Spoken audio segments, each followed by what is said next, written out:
Good afternoon, everyone. Thank you for visiting our MIV Virtual Trade Fair and attending this webinar session.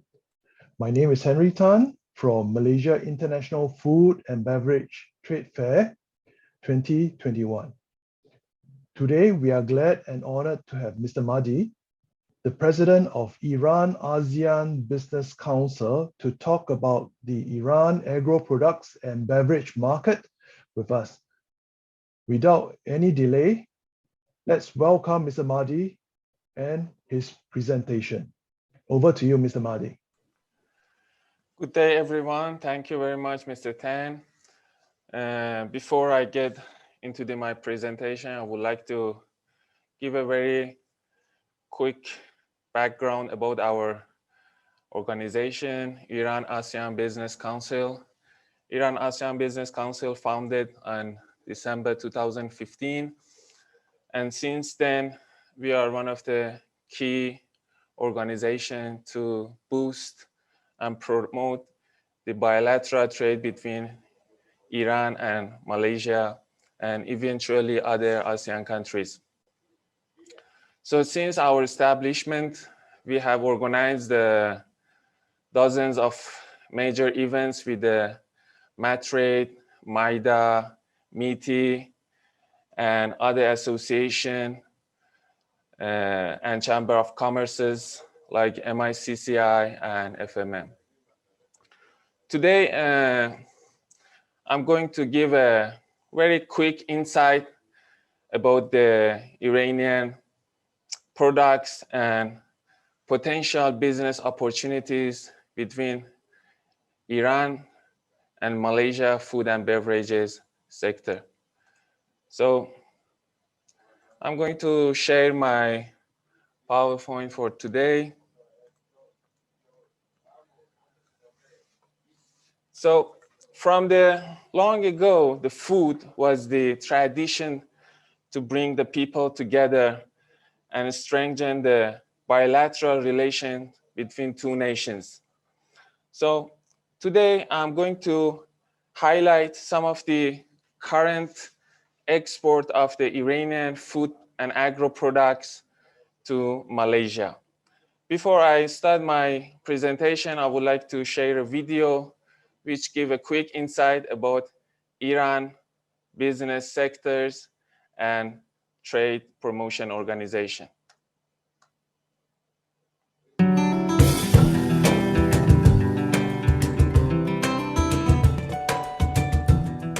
With rich natural assets, a strategic geographic positions, a young and well-educated population, and a demonstrated capacity for rapid recovery, Iran possesses many of the strengths needed to succeed in competitive global markets.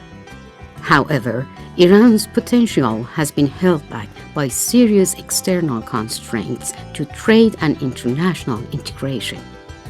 These constraints compound domestic challenges regarding the business environment for smaller firms, productivity, the attraction of foreign investment, access to finance, and labor utilization. Through the national export strategy of Iran, stakeholders are given the opportunity to work to reverse worrying economic trends by improving trade and investment promotion to support diversification, bolstering quality management to increase export value, and strengthening entrepreneurship and skill development to leverage plurality. To boost trade performance, actions are to be prioritized on sectors with proven export potential. 6 priority sectors have been identified: fruits and vegetables, medicinal herbs, petrochemicals, auto parts, tourism, and information and communication technology. Stakeholders from across Iran and international partners are working together to achieve the strategy's vision of trade-led resilience made in Iran.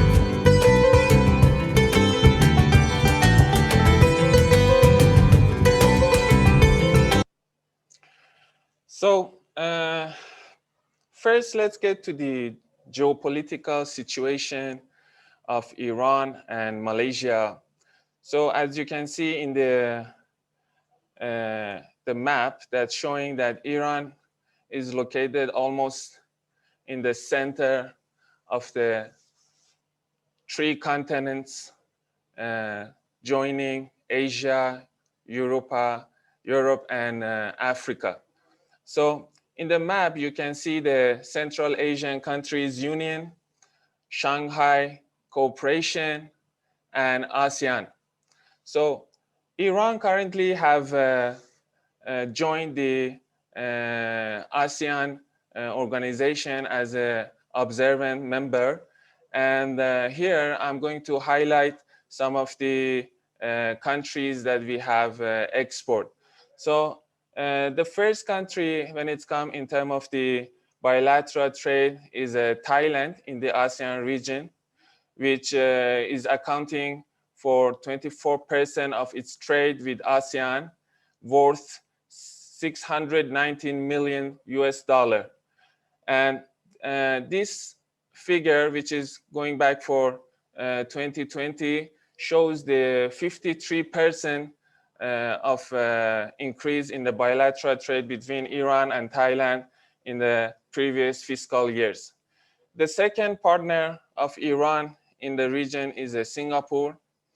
Iran is the second largest trade partner in the region with a total of the $487 million worth of trade. And it shows a 10% increase with the last year. And then we will come to the Malaysia as the third place in the region. Malaysia grew trade with Iran by $486 million US. Imports from Malaysia amounted to $326 million at 26% year-on-year growth. And palm oil accounted for 41%, which is equal to $133 million US. Then we will come to the Vietnam. Vietnam, even though we did not have a big bilateral trade with Vietnam, but in a recent year, Iran and Vietnam building a very good partnership when it's come to the import and export. So Vietnam registered the highest growth in export to Iran compared to the other ASEAN nations, worth $64 million of non-oil goods were shipped to Iran from Vietnam, and up to 35% year-on-year. Nonetheless, Iran export to Vietnam comprising nuts, statues, and shrimps, which is a decreased 3% and equals to $260 million. So I'm going to show you another video which shows the variety types of the citrus that produce in Iran. It's a very quick video, then we will get to the presentation.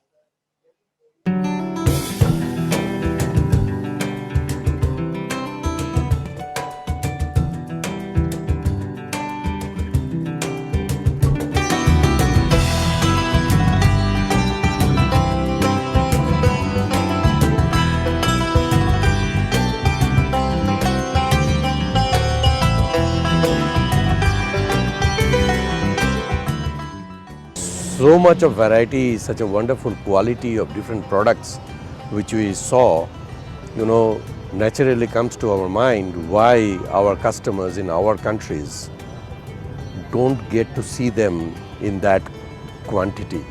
So what we discussed today with the director of the market is extremely important that they find a solution, or we find a solution together on the logistics, so that the right time and cost is achieved in the process.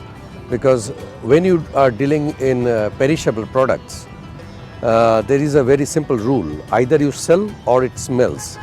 So time is very important. I think that many of the products have a good potential on the export market, but what needs to be taken care of is the packaging and marketing strategies. The packaging that is currently presented is good for industrial market, for B2B market, but won't really work for the retail sales. The fruits and vegetables strategy addresses these logistic and marketing issues through a targeted 5-year plan of action. The fruits and vegetables sector is among the 6 priority sectors of the national export strategy of Iran. Stakeholders from across Iran and international partners are working together to achieve the strategy's vision of trade-led resilience made in Iran.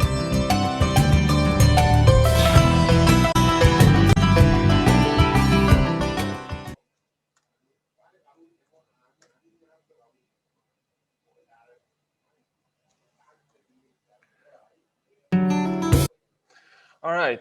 So now in these slides, I'm going to discuss a little bit about the logistic part and transportation of the goods, import and export products from Iran to Malaysia and vice versa. So as you can see in this map, Iran is situated at the Persian Gulf and Sea of Oman, which is a very important strait and choke points which transit a lots of goods and oil products from all countries in this region, coming from Iraq, Kuwait, Saudi Arabia, Qatar, Bahrain, UAE, Oman, and Iran itself.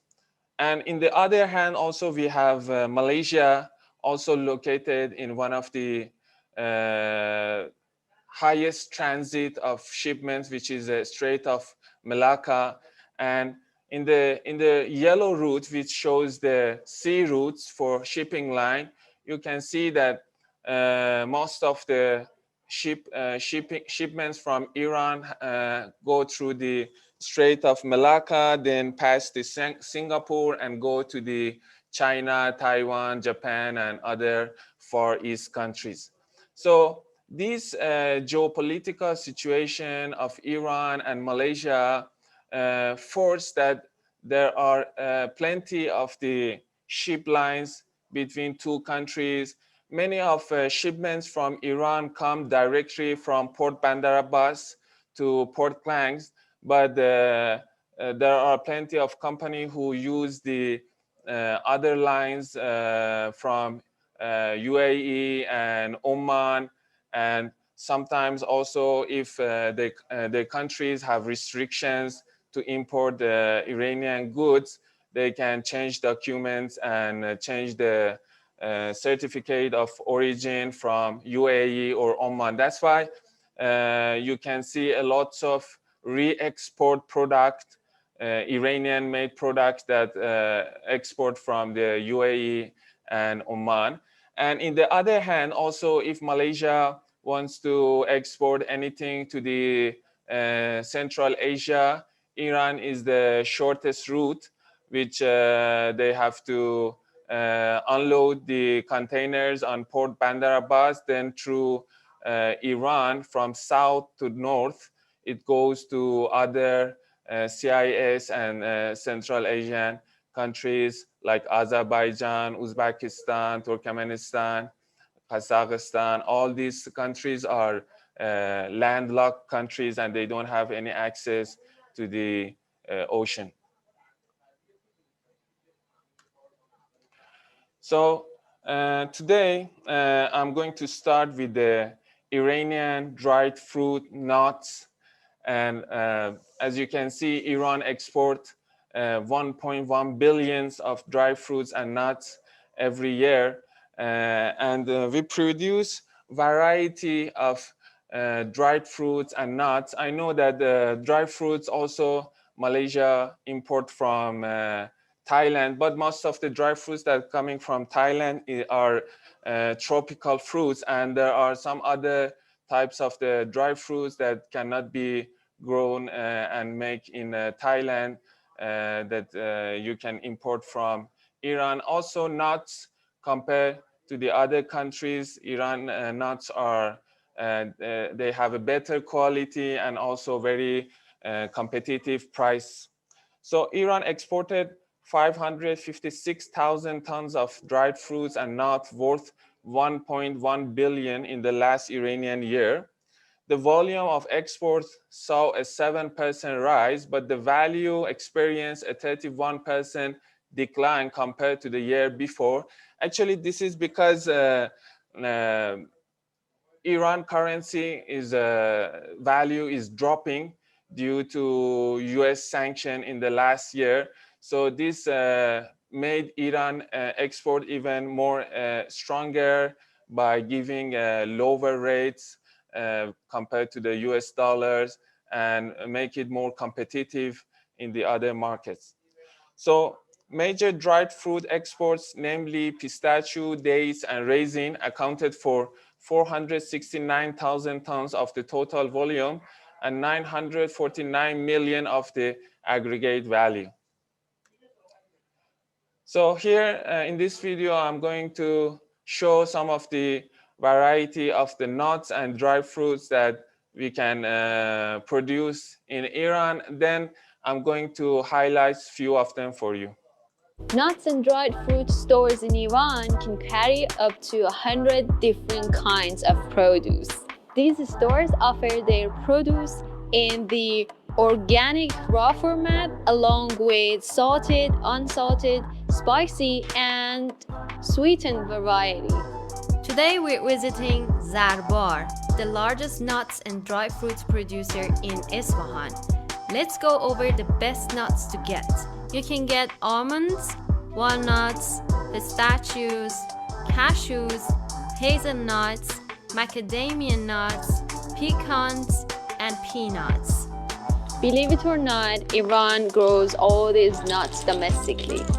While some of the nuts may not be native to Iran, the wide range of temperatures in different parts of the country, along with multiple climate zones, make it possible to cultivate a diverse variety of crops.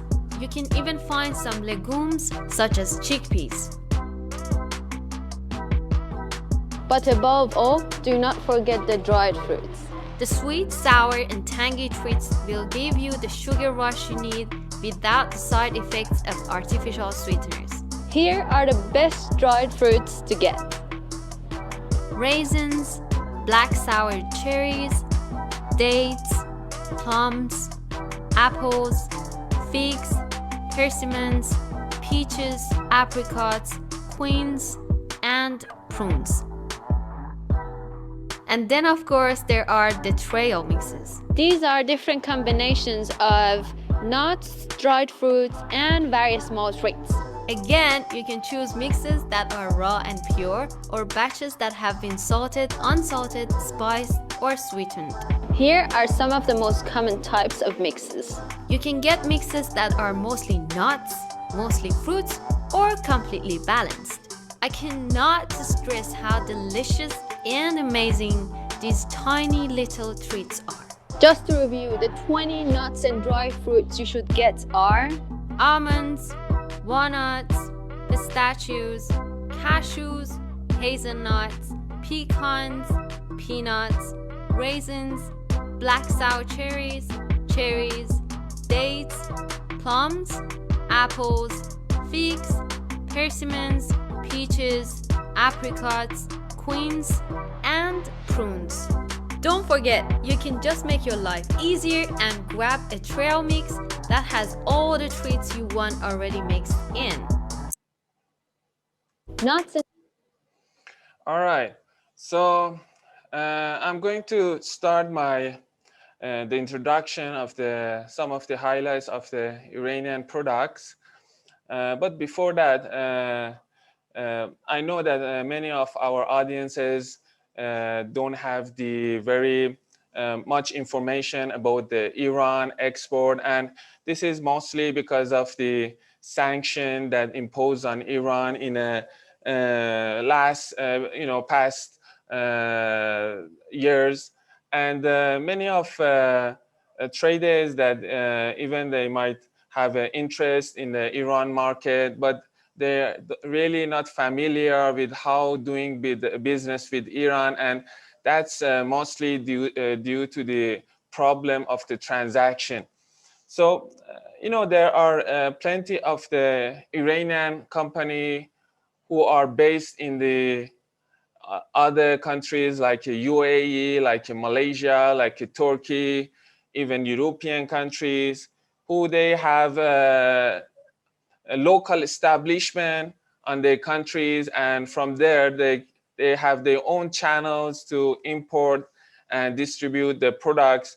But the main thing is that how we have to introduce the products, because many products they have from Iran, they have an opportunity to be exported to the Malaysia or other countries in the region, but the people of those countries are not well educated, and they still don't buy those kind of the goods from the shelf.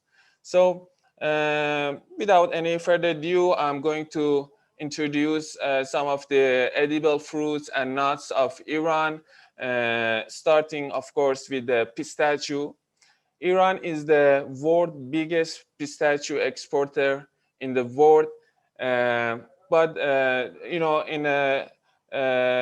around 20 years ago, Iran was the 90% of the pistachio of the world was coming from Iran. But recently, the other exporters also penetrated to the market. One of them is USA. So even in Malaysia, the quantity of the USA pistachios are much higher than the Iranian pistachios, but Iranian pistachios are more tasty, they have better quality, and they have also more competitive prices.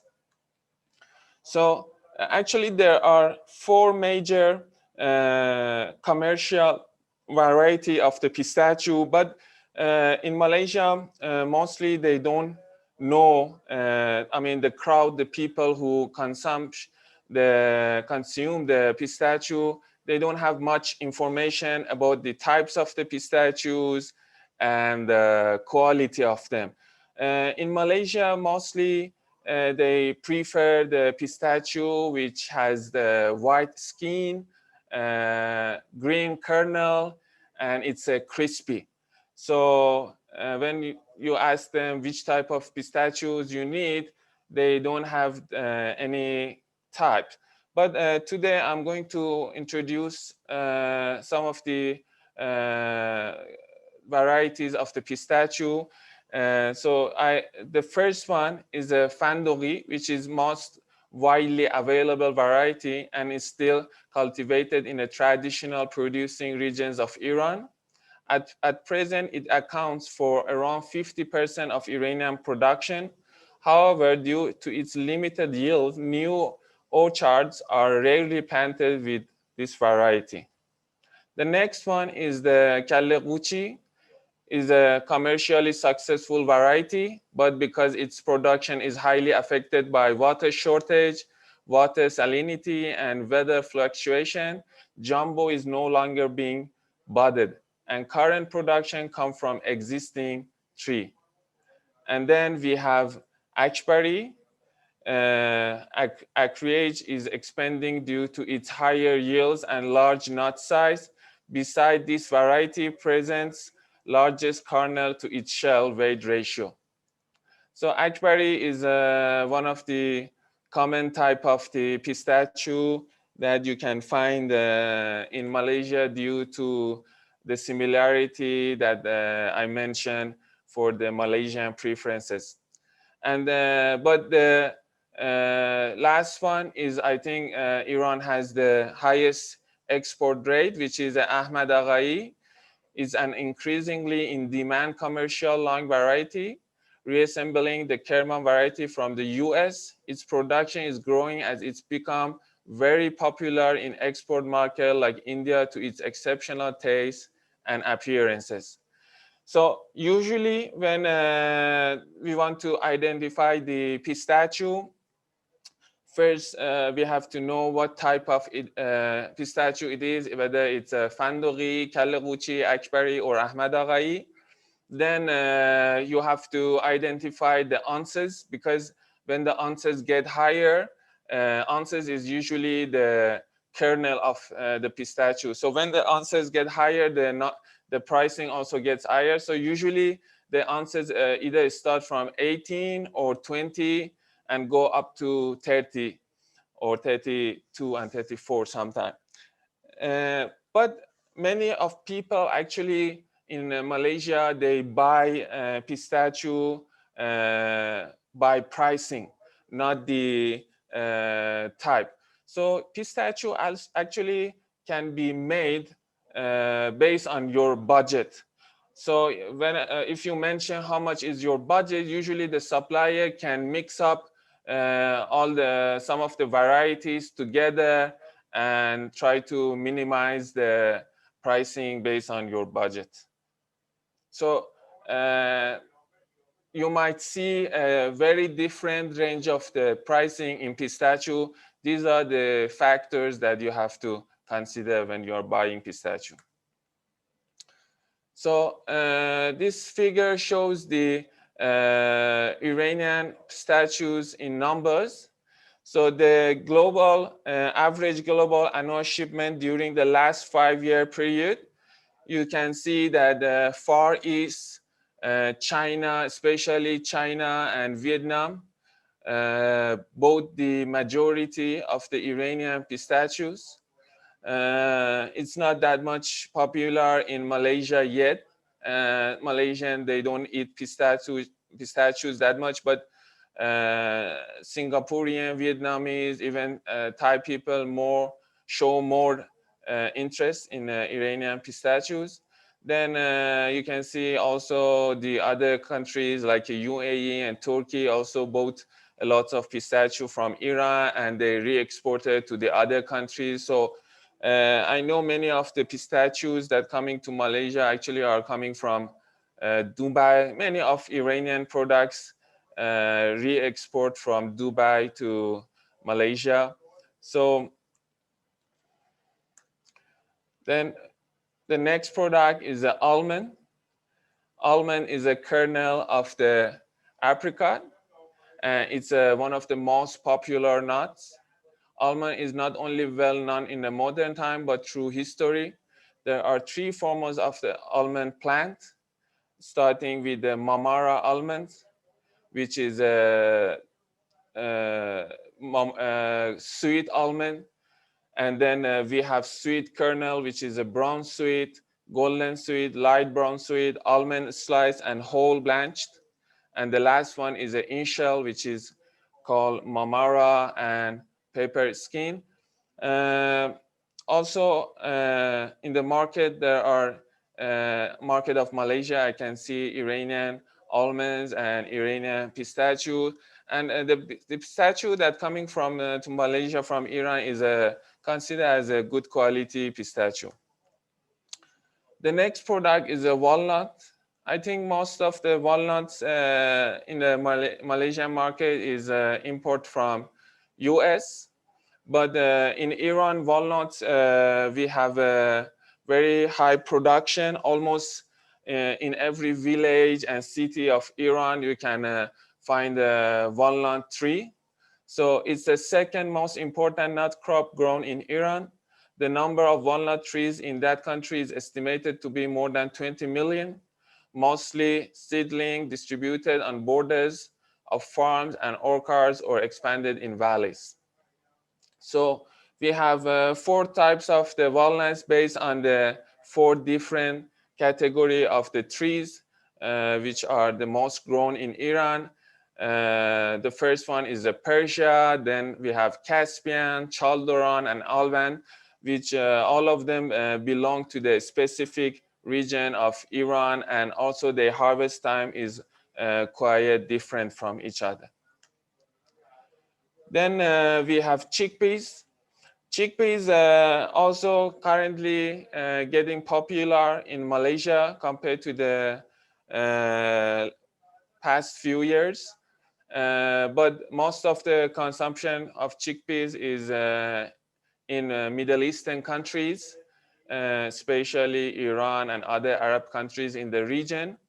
Chickpeas usually comes in two size, 9 mm and 11 mm. And most of the chickpeas and generally the nuts that import to Malaysia has to be roasted, because Malaysian, they don't like raw nuts. They usually prefer roasted, either roasted salted or just roasted or double roasted. So chickpeas also is no exemption. Most of the chickpeas that are coming from to Malaysia are roasted chickpeas, and they come, as I said, in two sizes, 11 mm and 9 mm, which they call it triple A grade and double A grade. Okay, then we are getting to the dates. Dates is actually has one of the highest rate in terms of the export products from Iran to Malaysia, especially during the Ramadan season. Many containers of different type of dates will be exported from Iran to Malaysia.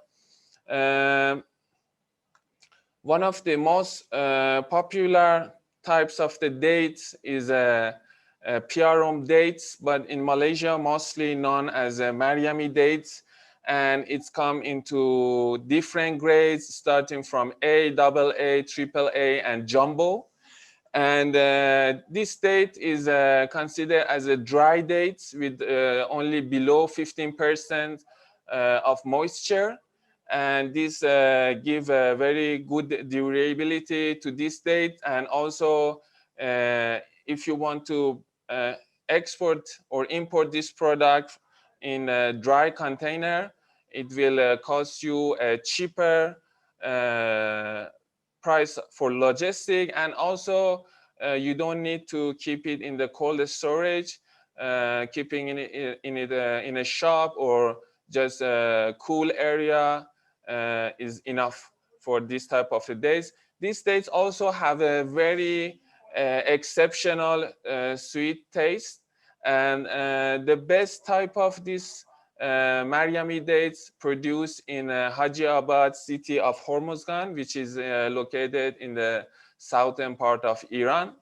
This date usually export in 10 kg or 5 kg packaging for the wholesale and B2B deals.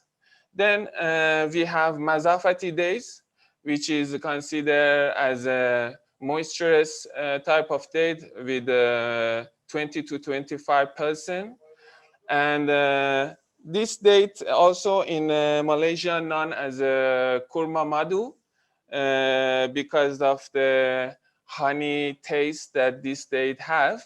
And recently, in the past few years, the demand of Mazafati dates in Malaysia is getting higher and higher. And I know that during the last Ramadan, a lots of these dates exported. I think more than 100 containers from Iran exported and distributed in Malaysia, all re-exported from Malaysia to the other ASEAN countries. But this date must be brought by fridge container, and the temperature must be from 0 to -5. Of course, when you are keeping it in a shop, you can just put it for a few days in a cool area. But if you want to store it, you have to store it in the cold room facilities. And this they mostly sell only during the Ramadan, and throughout the year, we don't have that much sale for Mazafati days in Malaysian market. And the best type of these days produced in a BAM city of Kerman, one of the desert states of the Iran. So the previous 2 days, Piarom and Mazafati hold the most of the share of the Iranian dates in Malaysia market, but there are also other type of the dates that you can find in Malaysia and other countries. The first one is the Sire Days. Sire Days, actually, Iran has lots of export to the other Arabian countries, and it's has one of the highest export rate to the Arab countries and Central Asian countries. The moistures of date is something between 15 to 18%, and it's quite durable and easy to export through the land to the Iran neighboring countries.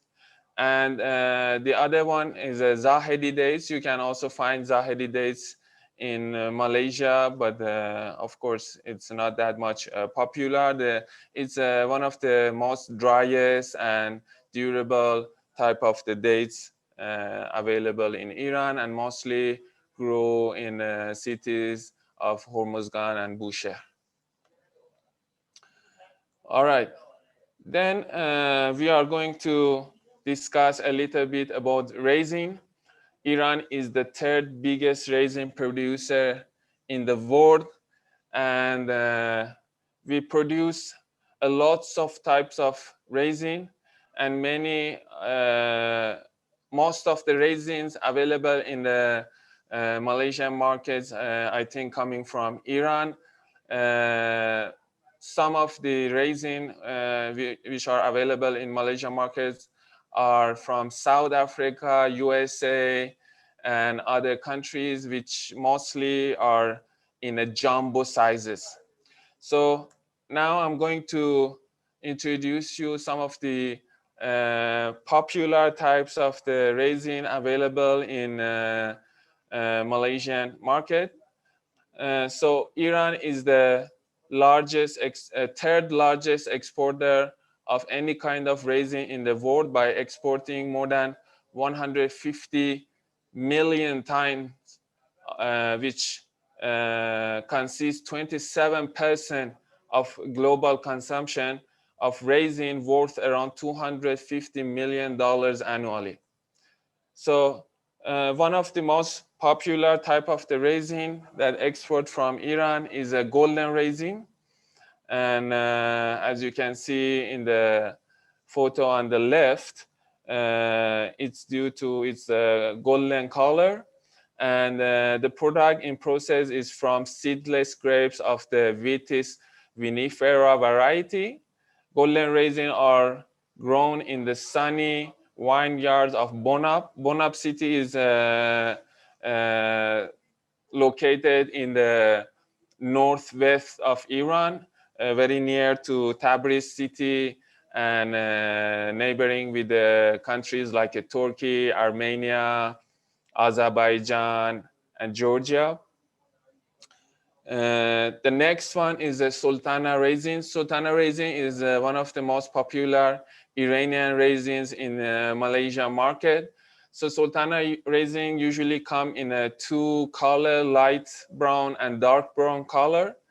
And it's a very sweet type of raisin. That's why it's very popular in Malaysia.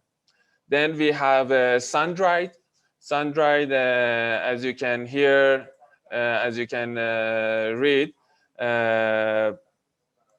it's grown. It will be dried under the direct light of sun, because some of the type of raisin, they will be dried with the chemical products and processing lines.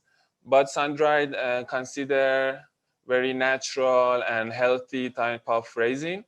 And the last one is a Kashmiri raisin. Kashmir is a city in Iran, and usually Kashmiri raisins are in two color of the green and golden. They are long and they have a sour taste.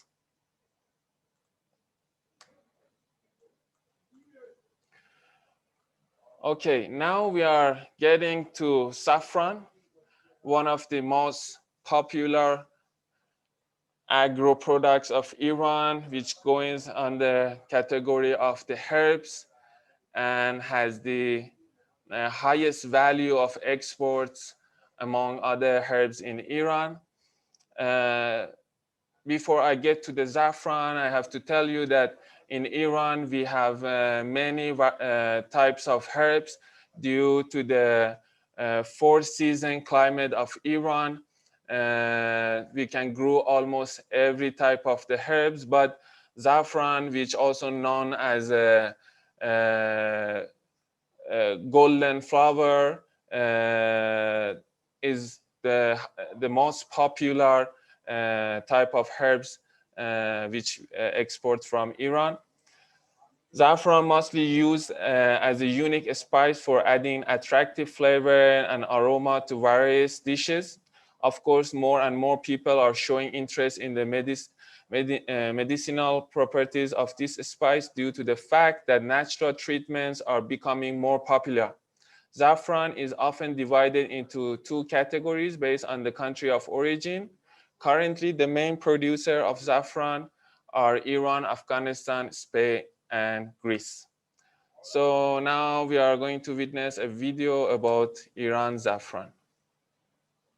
One of our favorite dishes in Iran is zereshk polo. It's basically barberry rice.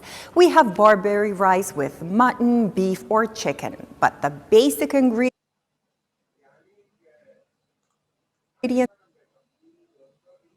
of barberry rice are barberries and saffron. And South Khorasan is where some of the best saffron and barberries in the world are produced.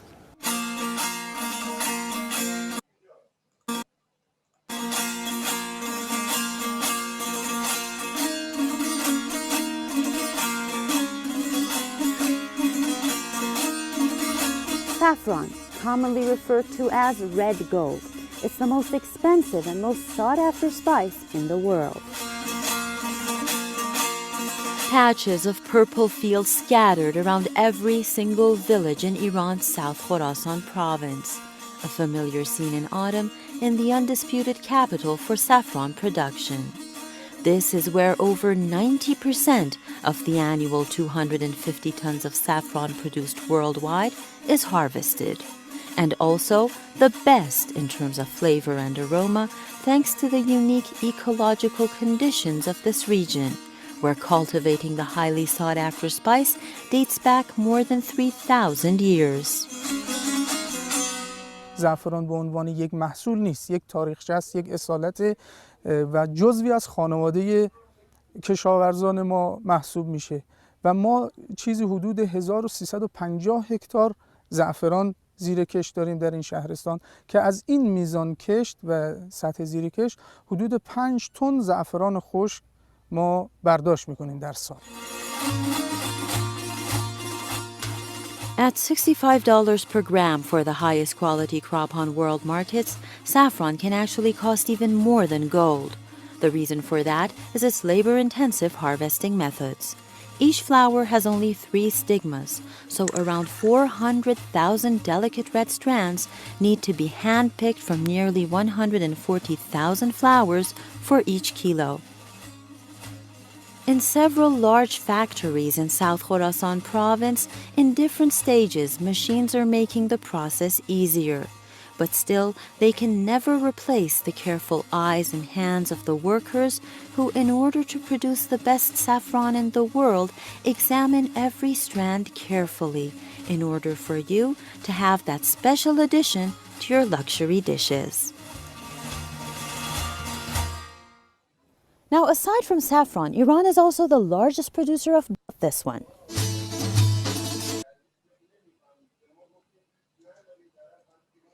All right.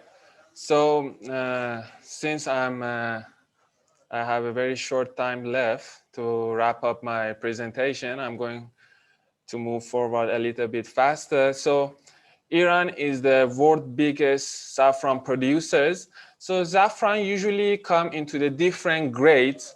And most of the Malaysian people are not very well educated about the grades of saffron, but it sells actually in different grades and different pricing. So if you don't know the grades, you might buy the cheap saffron for expensive price, and you might prefer the cheap saffron over the expensive price. So the grades of saffron is actually comes from how long this flower of saffron is harvested. So if, for example, the top of the flower is harvested, it's called the sargol, which is dries from the very tip of the saffron tree. And then we have super negin. Super negin is one of the most expensive and rare trim of saffron. Super negin saffron is known not only for being the most potent, but also for its aesthetically pleasing features. Then we have negin. When compared to sargol and super negin, negin is longer in legs and contains some yellow and orange portions of the tree.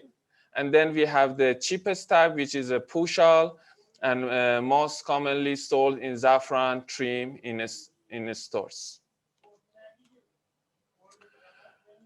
Then we come to Iranian honey. Iran actually increased its honey production in the past few years, and right now Iran is the third largest honey producer in the world. Most of the honey which come from Iran are honey with the comb. It's more popular in the Malaysian market because when the honey comes with the comb, Malaysian see it as more organic type of the honey. But other types of the honey usually sell by brand name in Malaysia, and most of the people are also not very educated to differentiate the organic types of honey with the sugar types of the honey. So usually Malaysian wants the color of the honey to be a little bit dark and not very sweet. So this is how they judge whether it's a organic type of honey or not. But actually, in fact, it's not a good measurement to just this to find the grade of the honey. So a total of the 112,000 of honey have been produced in Iran. And in 2019, Iran exported $927,000 in honey, making it 65th largest exporter of honey in the world. And the main destination of honey from Iran are Kuwait, United Arab Emirates, Malaysia, Qatar, and Azerbaijan. And the fastest growing export market of honey of Iran between 2018 and 2019 were Qatar, Singapore, and Canada. So here are the three main categories of the honey that you can find in Iran.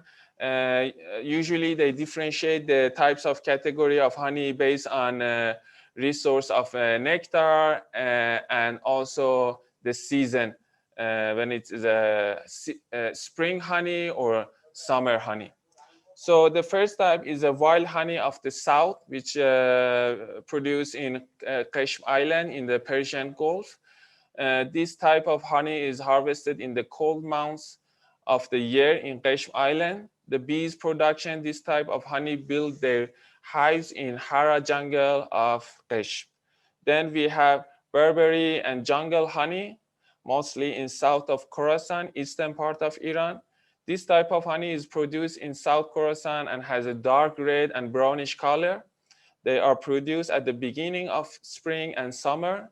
Then we have citrus honey, which come both from northern part and southern part of Iran. This type of produced in provinces like Mazandaran, Gilan, Hormozgan, Fars, in which there is a high production of citrus fruits. Caviar is also one of the main exports of Iran. It's considered as one of the most expensive seafood products. So Iran has become the second country in the world in terms of the amount of the production of caviar.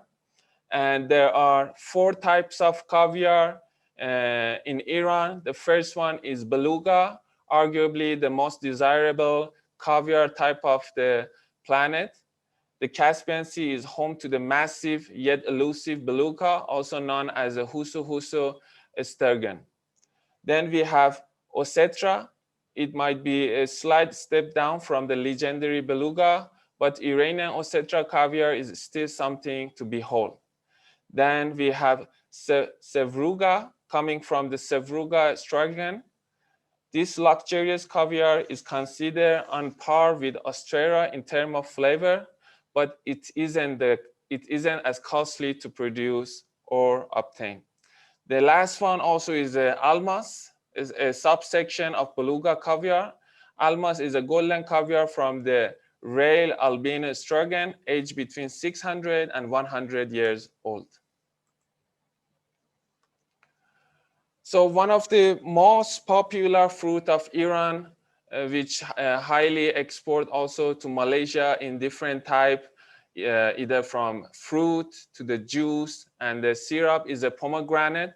Iran is the second largest producer and largest exporter of pomegranate in the world. Fruits, juice, and paste have a role in Iranian cuisine.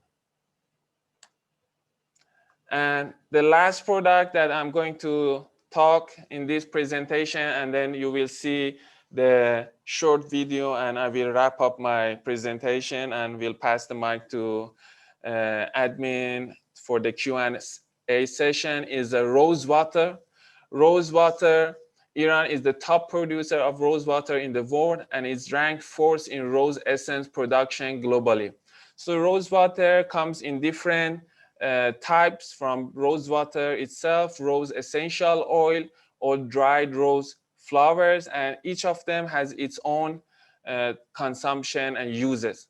So rose water, first produced by the Persian physician Avicenna in the 10th century AD, produced by a single distillation of the fresh roses. It takes approximately 1 kg of rose flower petals to produce 1 liter of rose water. Then we have rose essential, which mostly used in cosmetic and perfume products, and also dried rose water also be used for medical and decorative and even beverages.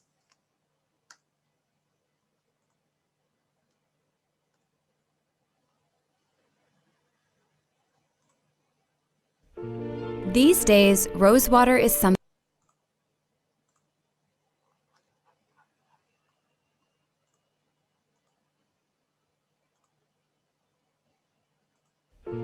These days, rose water is something of a beauty trend, but it's been used for centuries. It's thought to have originated in what is now Iran, and it's a cultural staple there to this day. This great big story is inspired by Genesis.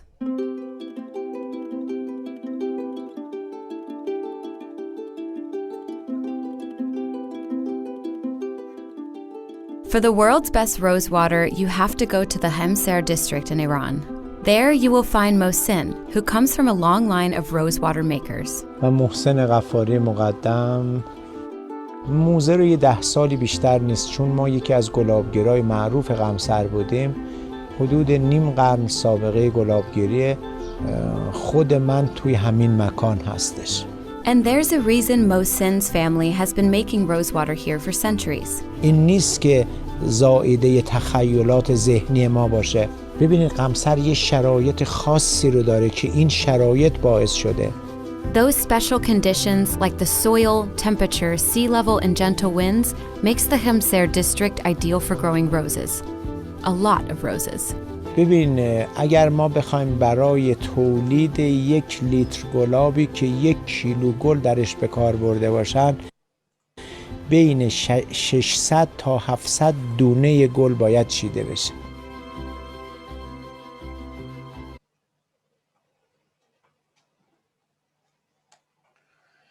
right, Mr. Tan, the mic is yours. So I'm just wrap up my presentation. Sorry for taking too long. No worries, Mr. Mahdi. Thank you very much for your comprehensive overview of Iran and its potential. It was indeed a very insightful presentation and sharing about Iran F&B products and market. Like you mentioned, there's a lot of questions in the Q&A box for the audience. Do keep your question coming. If we do not have time to answer everything, we will, everyone, we rest assured we will actually, after this event, we will reply to you separately. Okay, let's look at one of the top questions here, Mr. Mahdi. There's a question that you mentioned something about the US trade sanctions on Iran. Could you further elaborate on the current obstacles for doing business with Iran? Yeah, actually, in terms of the import, there is no limitation and obstacle in importing Iranian product directly from Iran and clear it in Malaysia.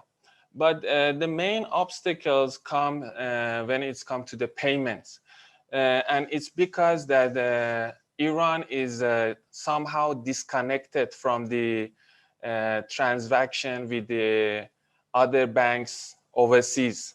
So many of Malaysian people approach Iranian producer, but they are unable to make a payment, or they are unable to make the payment on the popular types of the payments like CIF or opening LC.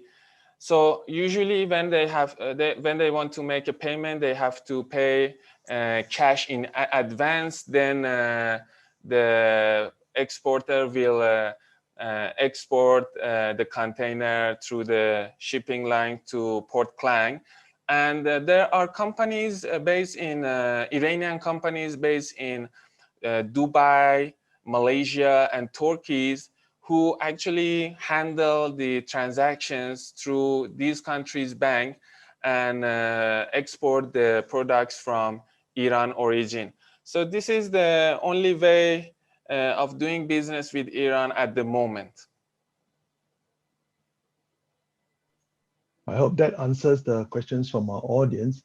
The next questions, is all the products imported from Iran considered naturally halal? Yes, in Iran, we don't have non-halal products. It's restricted by law that we are not able to produce or import any type of the non-halal products.